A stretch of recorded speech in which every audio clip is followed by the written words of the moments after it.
चलिए आज जरा गौर करते हैं उन स्रोतों पर जो आपने साझा किए हैं। विषय काफी गंभीर है।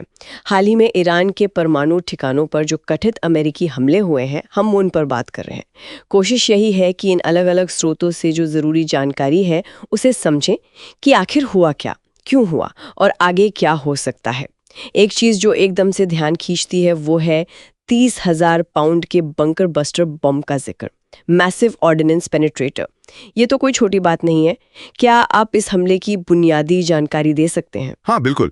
देखिए, जो खबरें आ रही हैं उनके मुताबिक 21-22 जून की रात को अमेरिका ने ईरान पर हमला किया।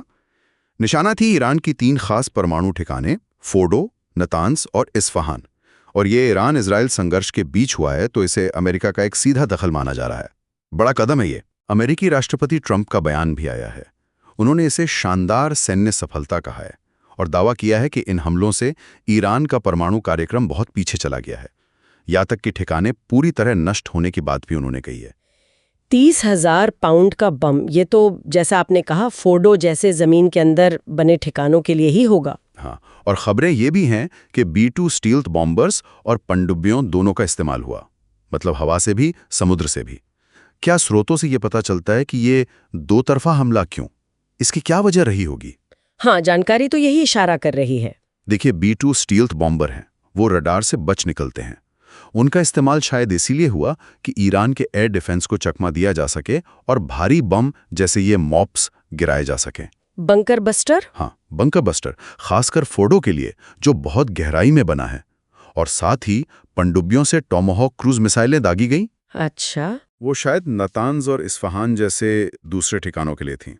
तो लगता है कि एक सोची समझी मल्टी टारगेट रणनीति थी, अलग अलग हथियार, अलग अलग लक्ष्य। तो ये साफ है कि अमेरिका अब सीधे मैदान में है और इजराइल के साथ मिलकर। स्रोतों में ट्रंप और नेतन्याहू के बीच बातचीत, खुफिया जानकारी साझा करने, इन सब का जिक्र है। तो क्या ये माना जाए कि ये एक तरह की मिलीजुली कार्रवाई थी? और दुनिया भर में क्या कह रहे हैं लोग? हाँ बिल्कुल, ये पूरी तरह से कोऑर्डिनेटेड एक समन्वित प्रयास ही लगता है। इजराइल तो पहले से ही ईरान के परमाणु ठिकानों को निशाना बना रहा था। अब अमेरिका सीधे तौर पर इसमें शामिल हो गया है। जहां तक दुनिया की प्रतिक्रिया का सवाल है, तो चिंता तो है, काफी ज्यादा। संयुक्त राष्ट्र महासचिव ने इसे खतरनाक तनाव वृद्धि कहा है। यूएई, तुर्की, कई यूरोपीय देशों ने भी कहा है कि संयम बरतें। तो डर तो है कि कहीं बात और ना पड़ जाए। और अमेरिका के अंदर क्या वहां सब लोग इसके समर्थन में हैं? नहीं, बिल्कुल नहीं। अमेरिका में राय काफी बटी हुई है इस पर। कई रिपब्लिकन नेता हैं जो समर्थन कर रहे हैं, कह रहे हैं कि ईरान को रोकने के लिए ये जरूरी था। लेकिन कई डेमोक्रेट्स जैसे रो खन्ना और बर्नी सैंडर्स, उन्होंने इसकी कड़ी निंदा की है। और एक दिलचस्प बात यह भी है, जो स्रोतों से पता चलती है, कि ये मामला सिर्फ पार्टी लाइन का नहीं है। कुछ रिपब्लिकन्स भी हैं, जैसे मार्जरी टेलर ग्रीन, जिन्होंने बिना कांग्रेस की मंजूरी के इस कार्रवाई की आलोचना की है। अच्छा, ये तो दिलचस्प है। हाँ, तो ये दिखाता है कि अमेरिका के अंदर भी इस तरह की सैन्य कार्रवाई को लेकर मतभेद हैं। शायद कांग्रेस की भूमिका पर भी सवाल उठ रहे हैं। और एक बात और ध्यान रखने वाली है, ये हमला तब हुआ जब कूटनीतिक रास्ते वो एक तरह से बंद हो गए थे। वो जो बातचीत चल रही थी स्टीव विटकॉफ और अब्बास अरागाजी के बीच, हाँ, उसका जिक्र था, वो नाकाम रही थी। तो ऐसा लगता है कि अब डिप्लोमेसी जब काम नहीं आई और इजराइल पहले ही हमले कर रहा था, तो शायद अमेरिका को लगा कि अब सैन्य कार्रवाई ही एक रास्ता है। तो ये तो हो गया कि अब तक क्या हुआ, लेकिन अब यहाँ से आगे क्या?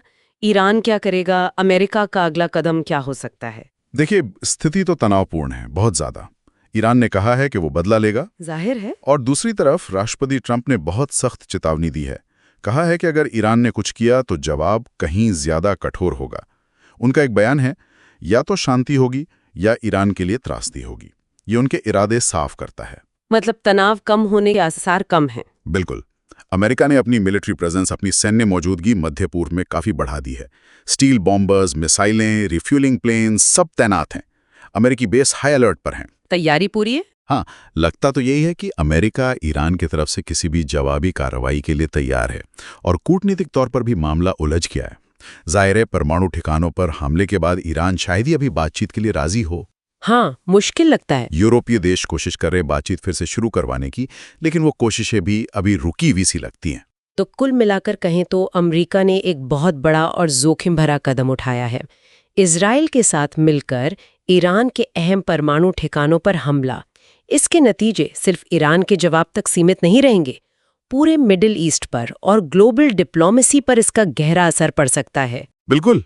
और जाते जाते एक सवाल सोचने के लिए छोड़ जाता हूं कि क्या इस तरह के सैन्य हमले, भले ही वो फौरी तौर पर कुछ लक्ष्यों को हासिल करते दिखें, क्या वो वाकई में लंबे समय के लिए स्थिरता लाते हैं, या फिर कहीं अनजाने में ही वे एक ज्यादा अनिश्चितता, ज्यादा अविश्वास और शायद एक बड़े टकराव के नए और ज्यादा खतरनाक दौर की शुरुआत तो नहीं कर देते?